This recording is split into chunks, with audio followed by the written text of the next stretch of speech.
നല്ല എൻഗേജിങ് ആയിരുന്നു. നല്ല ലൈക്ക് ഫസ്റ്റ് ഹാഫ് ഒരു വേറൊരു മൂഡ്, സെക്കൻഡ് ഹാഫ് വന്നപ്പോൾ കുറച്ചുകൂടി ത്രില്ലിംഗ് ആയിട്ടുള്ള നല്ല സാറ്റിസ്ഫൈഡാണ്.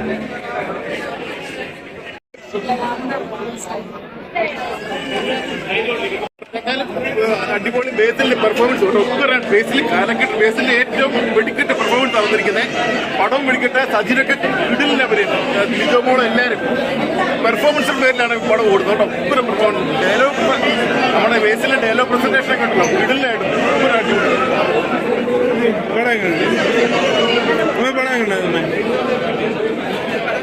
വളരെ വളരെ ഗംഭീരമായിട്ടുള്ളൊരു സിനിമയാണ്. ഫാമിലിയെ വീണ്ടും തിരിച്ചു കൊണ്ടുവരുന്ന ഒരു സിനിമയാണ്. ഫാമിലി പൂർണ്ണമായിട്ടും തിയേറ്ററിലേക്ക് എത്താൻ പോകുന്ന സിനിമയാണ്. വളരെ ഗംഭീരമായിട്ട്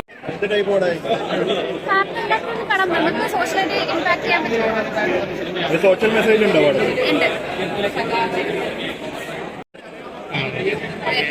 ഡയറക്ഷൻ വൈസ് എങ്ങനെയാണ്?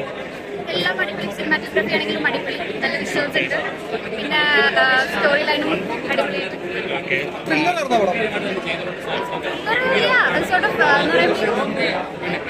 കൂടുതൽ ക്യൂരിയോസിറ്റി ഡെവലപ്പ് ചെയ്യണം, എന്താവും ഈ അവസാനം.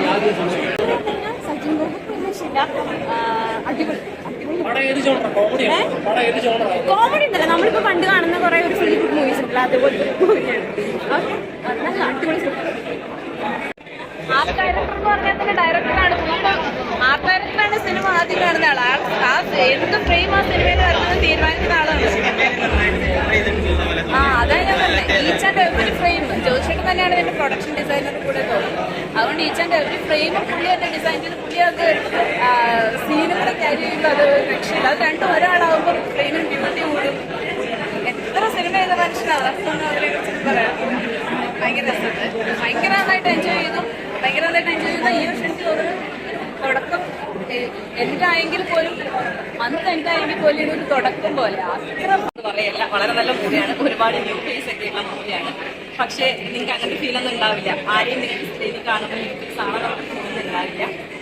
അജിത് പ്രൊഡക്ഷൻസിന്റെ കൂടെ നമ്മൾ ജ്യോതിഷായിട്ട് ആദ്യ സംവിധാന സംരംഭമാണ്. അദ്ദേഹത്തിൻ്റെ കൂടെ വർക്ക് ചെയ്യാൻ സാധിച്ചത് എനിക്ക് സന്തോഷമുണ്ട്. കൃത്യമായൊരു സ്ക്രീൻ സ്പേസ് ഓഡിഷൻ സെലക്ട് ആയപ്പോൾ ഞാൻ വിചാരിച്ചത് സാധാരണ ഒരുപാട് ഓഡിഷൻ ഇങ്ങനെ സെലക്ട് ആയിട്ട് വിളിക്കാതൊക്കെ ഇരുന്നിട്ടുണ്ട്. വിളിച്ചെടുത്ത് പോയിട്ട് സൈഡിൽ ഫ്രെയിമിന്റെ അറ്റത്തൊക്കെ നിന്നിട്ടൊക്കെ വന്നിട്ടുണ്ട്. നമുക്കെന്ന് പറയുന്നൊരു സാധനമൊന്നും എനിക്കിതുവരെ കൊമേഴ്ഷ്യൽ മൂവീസിലൊന്നും കിട്ടിയില്ലായിരുന്നു. പക്ഷേ ഇതിൽ കൃത്യമായിട്ട് അദ്ദേഹം വിളിച്ചു. ഞാൻ എക്സ്പെക്ട് ചെയ്തതിലും കൂടുതൽ എനിക്ക് ഭയങ്കര സന്തോഷമാണ് അതിന്റെ ഭാഗമാകാൻ കഴിഞ്ഞതിന്. എല്ലാവരും തിയേറ്ററിൽ വന്ന് തന്നെ കാണണം. തിയേറ്റർ വാച്ച് വേണമാണ് എല്ലാവരും OTT വെയിറ്റ് ചെയ്യുന്നത്. എല്ലാവരും തിയേറ്ററിൽ തന്നെ മലയാള സിനിമയിൽ സജീവമാകാൻ താല്പര്യമുണ്ടോ?